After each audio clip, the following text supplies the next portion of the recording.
right. You know, our keynote speaker today is a personal hero of mine from the redress movement in the 1980s.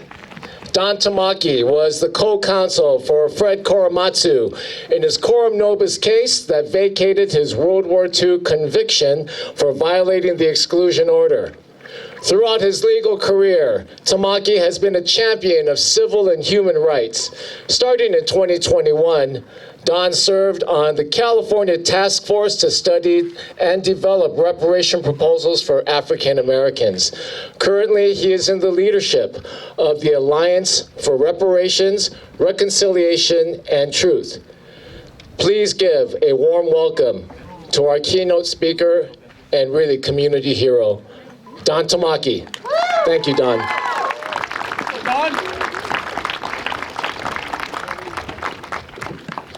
So Glenn, I'm tempted to stop right here because it can't get any better than that. So really appreciate it. Well, it's no easy feat to get a crowd this big to Manzanar. So thank you to the Manzanar committee, Bruce Embry, Monica Embry, Glenn Kitayama, and many, many others.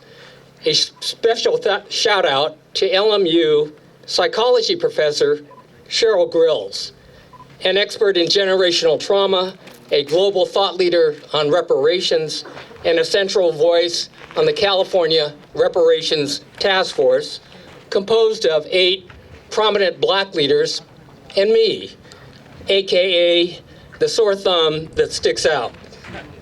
So I owe Cheryl for telling everyone that I really am a member of the task force and not some little old Asian man photobombing the group task force picture. Just saying. So thank you, Cheryl. Well, pilgrimages are powerful because they shine a light on truth.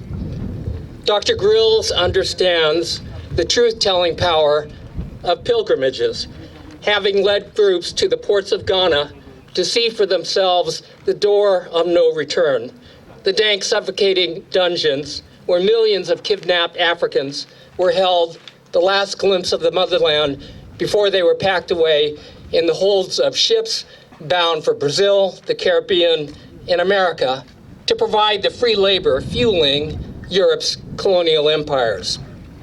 Likewise, the founders of this pilgrimage, Sue Konotani Embry, Warren Furutani, Rose Ochi, Ron Wakabayashi, Gan Matsuda, and others know well the power of pilgrimages to ensure that truth would one day be told. Today, few things are as contentious than the teaching of truth. At least 37 states have adopted new measures that limit how America's history of racism, from slavery to Jim Crow, can be discussed in public schools. Since 2021, states have introduced 137 bills limiting what teachers can teach about race, about politics, about history, sexual orientation, and gender identity. The Florida Board of Education banned so-called critical race theory. Governor Ron DeSantis signed the Stop Woke Act, regulating discussions of subjects that might make students feel, quote, guilty, anguish, or psychological distress. The fact is, when it comes to race, America has been truth challenged since its inception. Speaking of when lies become the truth, Japanese Americans have seen this movie before, when more than 120,000 of our community were forced out of their homes at gunpoint, 10,000 of them ending up here in Manzanar. They were told it was an evacuation instead of a mass racial removal. They were relocated to assembly centers, not incarcerated in concentration camps, and that their banishment was for their own protection from a hostile public, despite the fact that the camp's guns were pointed inwards. When Dr. Grills and I were poring over drafts of the task force's final report on slavery's lingering effects, I can't say it was a surprise that history books used in Texas classrooms today referred to enslaved people as, quote, workers, or that Florida's new history standard claims that, quote, slaves developed skills that could be applied for their personal benefit, unquote. Who knew that slavery was really a Jobs Act? That's why this pilgrimage, among others, stands as a beacon of truth. Under Executive Order 9066, General John L. DeWitt he ordered the mass removal, but Fred Korematsu, a loyal American citizen, refused. He was jailed, and within weeks, he was tried and convicted. He appealed. In defending against Fred's appeal, the Army claimed that Japanese Americans were spying.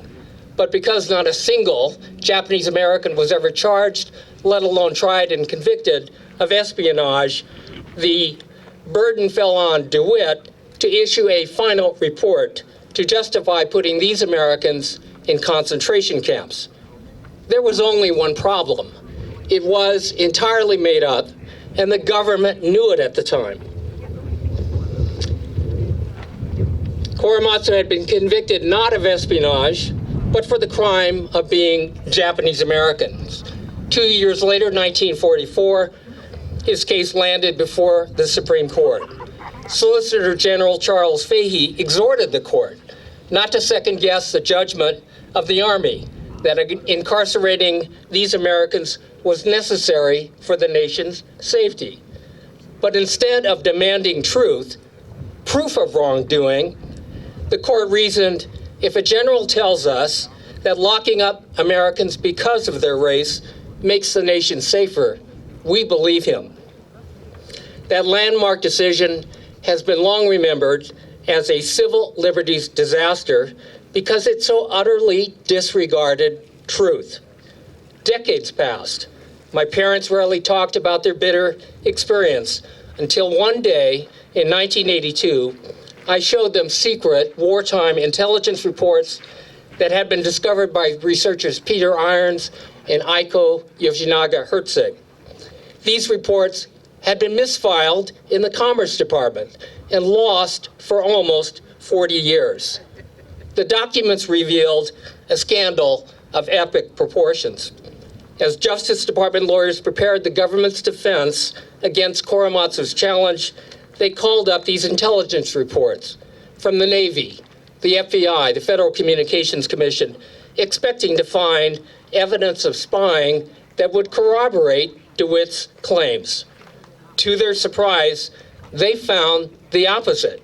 These reports categorically admitted the Japanese Americans had done no wrong, that there was no reason for the mass removal, and that the Army's claims of espionage were, quote, intentional falsehoods.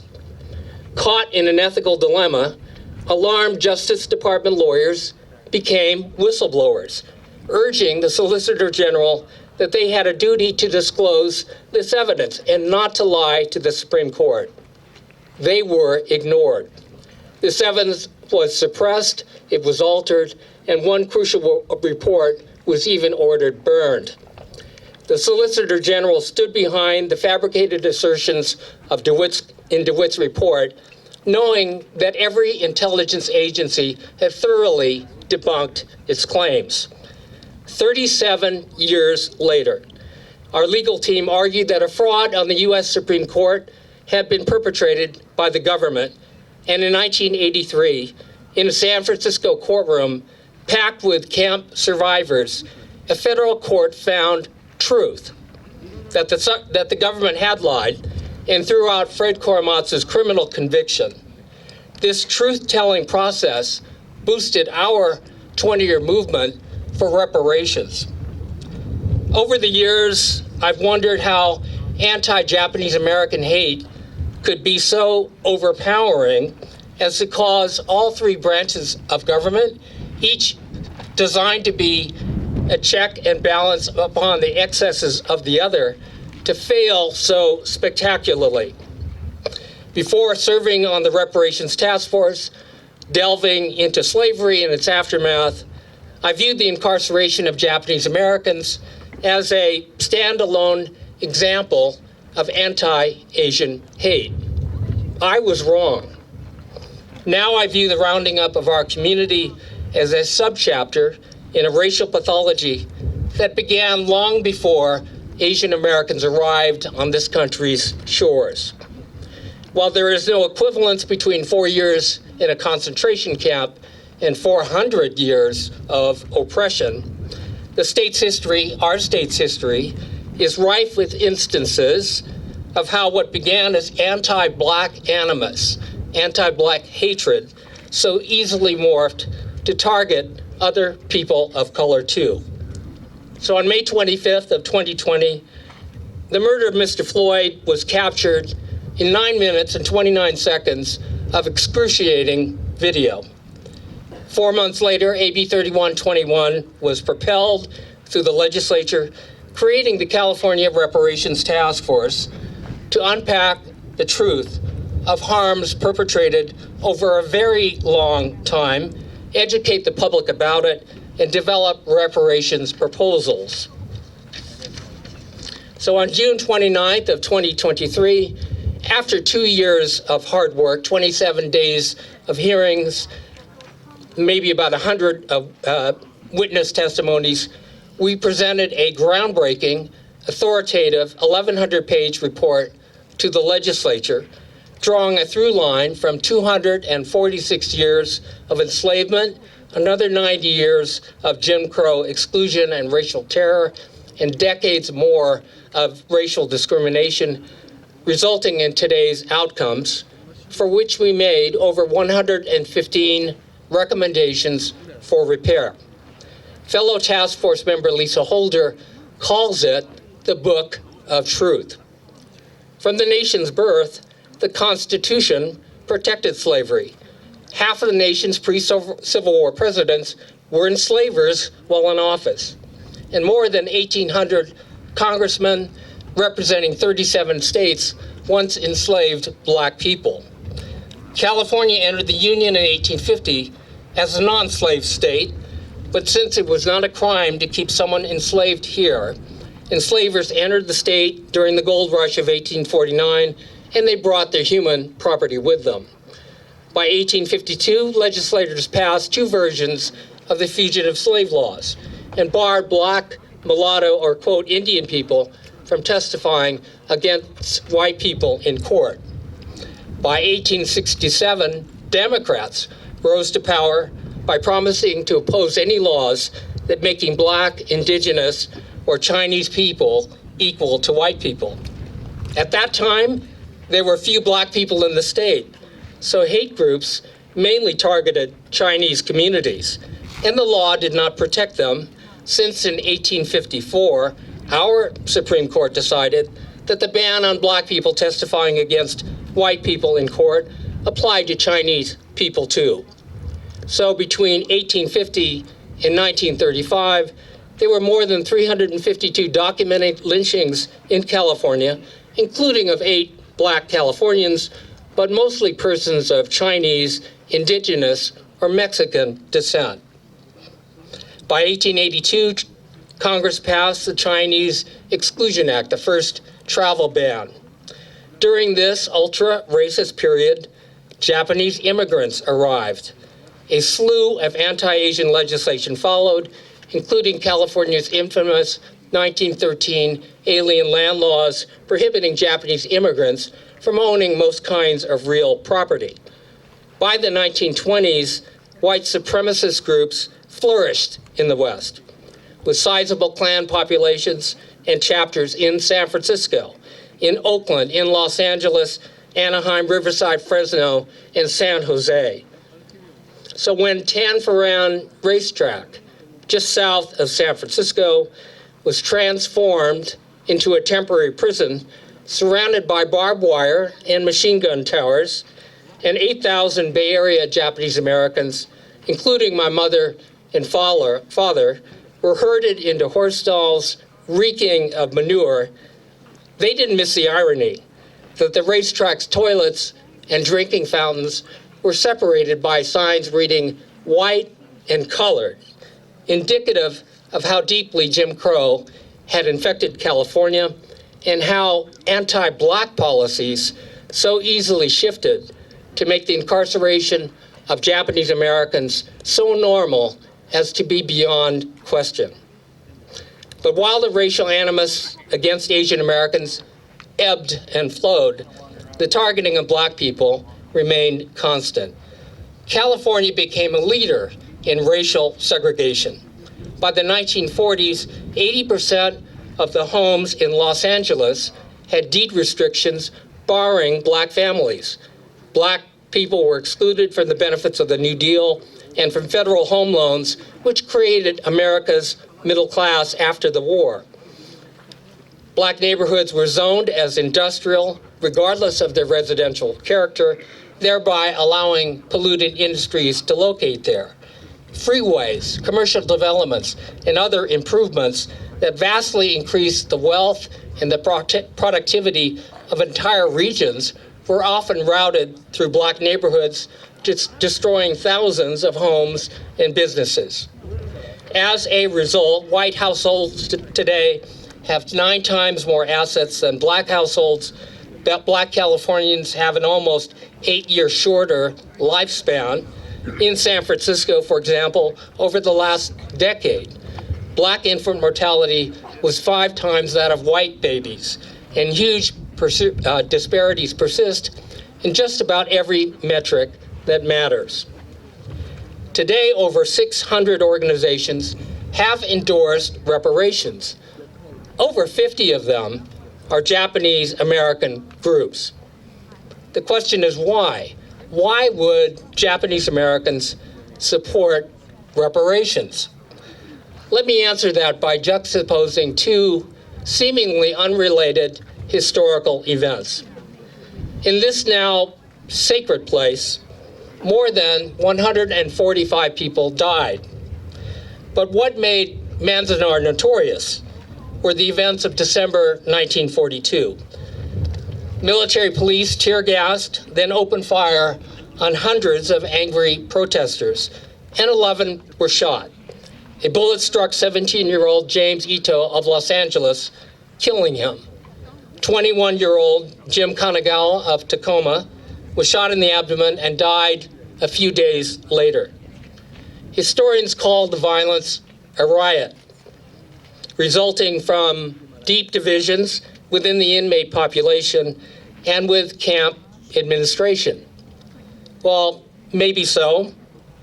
When humans are subjected to inhumane, brutal conditions and put under enormous pressure, they might not only turn on their oppressor, they might also turn on each other. But what is indisputable, however, is that these Americans should never have been incarcerated here in the first place. 3 years later, 1945, O'Day Short, his wife Helen, 7-year-old Carol Ann, and 9-year-old Barry, they move into a house they built in Fontana, California. Sheriffs warned Short they should go back to their own black neighborhood. His real estate agent advised, "Vigilantes had a meeting here last night, and if I were you, I'd get my family out of here." 2 weeks later, an explosion engulfs the house. Neighbors saw Helen try to beat back the flames, consuming her children. All family members died. The San Bernardino County District Attorney concluded it was an accident. The California Attorney General said there was no evidence of vigilante activity that could be found in Fontana. Other than the fact that these 2 events occurred just within 3 years of each other, what ties them together? The answer, I think, is that the hate resulting in the deaths of James Ito and Jim Kanagawa and the Odell Short family has its origins in the racism that propped up the institution of slavery and its aftermath.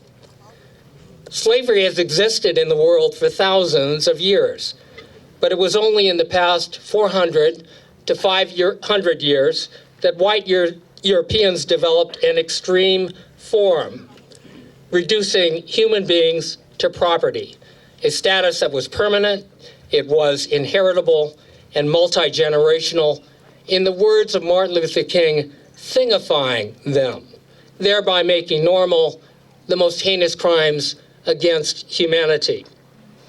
Following the end of slavery, this cultural norm valuing white lives above all others morphed into forms of hate that put a target on the backs of not just African Americans, but other people of color, including James Ito and Jim Kanagawa. Simply put, if you can thingify black people, then dehumanizing any other disfavored group du jour is easy. Slavery begat the cultural foundation of America's racial hierarchy, of white folks on top, black and indigenous people on the bottom, and everybody else somewhere in between. And as long as the racial pathology that originated in 1619 remains unreckoned, the racial hierarchy that it spawned will numbingly recycle. We need only look at recent history to know this is true. When Asian Americans were blamed for the Chinese virus, when Mexicans were called drug dealers and rapists, when Muslims were labeled as terrorists, when white supremacists declared that Jews are poised to replace them, when LGBTQ people were demonized, when one more African American was killed during an encounter with law enforcement, and it barely evoked a shrug because it is so normal. As we remember the image of Confederate flag-toting insurrectionists smashing their way into the Capitol, longing for a racial social order that should have ended with the Civil War, we realize that much is at stake in 2024. No, our response to this recycling pathology cannot be a shrug. This time we need to trace it back whence it originated, uncover the buried truth, and repair the cascading harms that flowed from 1619 and era to era thereafter. So where do we go from here, folks? Well, we can learn from the leaders of this pilgrimage who know that reparations is a justice issue about holding the nation to its highest ideals. We can walk in the footsteps of black leaders who supported Japanese American reparations, including the Congressional Black Caucus led by Congressman Mervyn Dimely and Ron Dellums and Congresswoman Yvonne Braithwaite Burke. They could have turned their backs on us. Instead, they embraced us when we most needed their support. They lived the words of Martin Luther King, injustice anywhere is a threat to justice everywhere. We are caught in an inescapable network of mutuality and tied in a single garment of destiny. Whatever affects one directly affects all indirectly. So let's not be complicit with centuries-long, unacknowledged, and continuing wrongs.